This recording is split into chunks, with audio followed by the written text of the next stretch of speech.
धीरं राजीवनेत्रं रघुवंशनाथं कारुण्यरूपं करुणाकरन्तं श्रीरामचन्द्रं शरणं प्रपद्ये।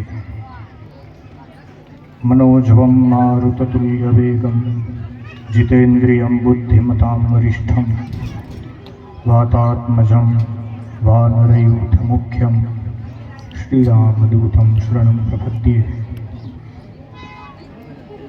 दक्षिणे लक्ष्मणो यस्य वामे च जनकात्मजा पुरतो मारुतिर्यस्य तं वन्दे रघुनन्दन।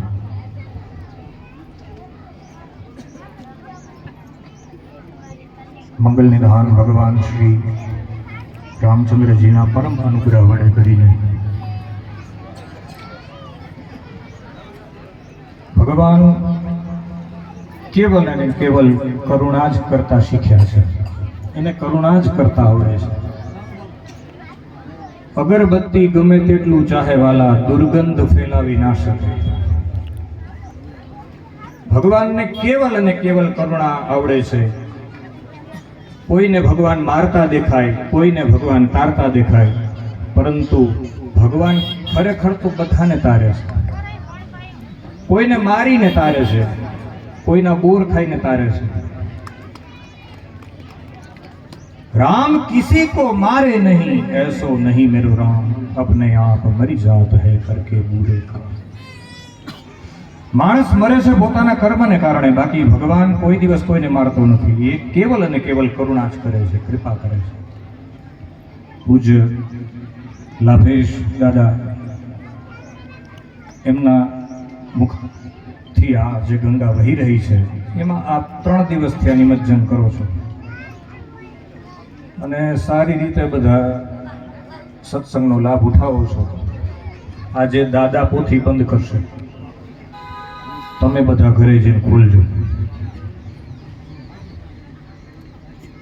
સત્સંગનો મહિમા શું, તમે એમાંથી શીખ્યા શું?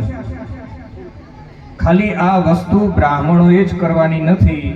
અમારા બાપ દાદાએ હાંચ્યું છે, અમે આગળ વધારીએ છીએ। તમારે સાંભળવાનું છે, આટલું જ નથી, તમારે પણ વાંચવાનું છે। શાસ્ત્ર કોઈ બ્રાહ્મણના ઘરના નથી, આપણા સૌના છે। એટલે રામાયણનો પેલો ગુટકો, નાની રામાયણ આવે ને, લગભગ ગીતા પ્રેસ ગોરખપુરની 30 રૂપિયાની કિંમત છે નાની, અને મોટી લેવા જાઓ ગુજરાતી અર્થવાળી તો 300 રૂપિયા। આમાંથી મને લગભગ એવું કોઈ નથી લાગતું 300 રૂપિયા કોઈ ન દઈ શકે એવા હોય। એટલે રામચરિત માનસ બધાના ઘરમાં હોવી જોઈએ, શ્રીમદ ભાગવત આપણા સૌના ઘરમાં હોવી જોઈએ, નિત્ય પઠન થવું જોઈએ। લાભેશ દાદા અહીંયા બેસીને કથા સુંદર રીતે વાંચી શકે છે। એનું કારણ શું છે? ઘરે એમનો અભ્યાસ ચાલુ હોય। શું લાગે તમને 10 જણા વચ્ચે બોલવું તો અઘરું લાગે વાલા? કાઠિયાવાડીમાં કહું તો મંડે ટાટિયા ધ્રુજવા।